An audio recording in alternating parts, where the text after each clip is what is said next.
Stretching across a deep, dark valley in the Black Mountains, the gardens at Nant y Bedd are a response to the rugged, wild landscape that surrounds this former forester's cottage. It takes courage and a certain independence of spirit to make a home in the deepest, darkest valley in the Black Mountains.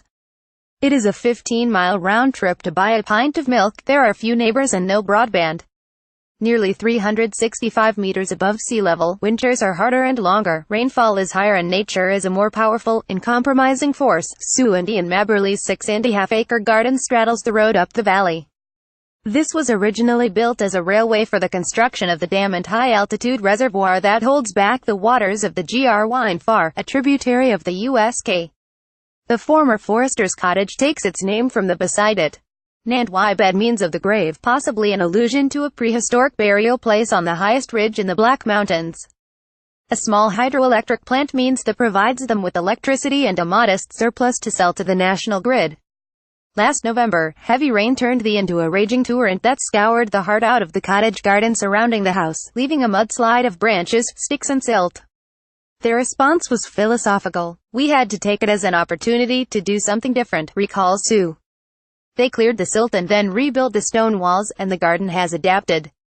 Irrepressible meadowsweet, along with common valerian and sweet cicely, are re-emerging, taking advantage of the bare ground. The best gardens are those that work with nature, as is evident in the larger, wilder part of the garden that leads down to the sparkling waters of the rainfall. We walk past a line of utilitarian ex-forestry sheds, homely Norwegian-style wood stacks and a rusty cast-iron boiler containing a miniature still life of viola, moss and golden saxifrage. Through an unassuming wooden gate, we step into a sunlit clearing and as if into another world. Wild wayside flowers, purple spires of toadflax, orange poppies and acid yellow parsnip flowers wrestle with broad beans, hops and climbing peas. A rope bridge crosses over ferns, while flowering ground elder and coppiced willow lead through a small meadow to a natural swimming pond.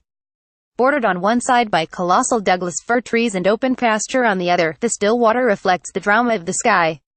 A submerged timber frame separates the pool from a shallow fringe of native marginals, such as flag iris, loosestrife and marsh marigold. Planted in soilless gravel, they draw nutrients from the water, keeping it clear. Newts, dragonflies and damselflies animate the meadow verges.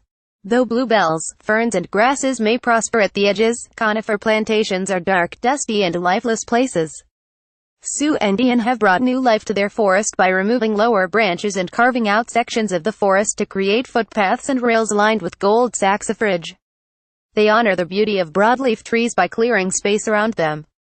4 years ago, the emerald carpet of wood sorrel didn't exist. A lesson in how quickly plants can colonize. The commitment, ingenuity and sheer hardiness to garden in a place like Nant y Bedd is matched by artistry and sensitivity in observing and learning from the landscape. They have the courage and drive to make changes, but also the sense of when to stop. With Sue's designs and fluid style, Ian's practical know-how and their shared love of nature and intimate sense of place, they have got the balance right. Nant y Bedd. The garden is open to visitors. No dogs Fridays to Sundays 26 p.m. until the end of September and by appointment. Admission adults £5, children free.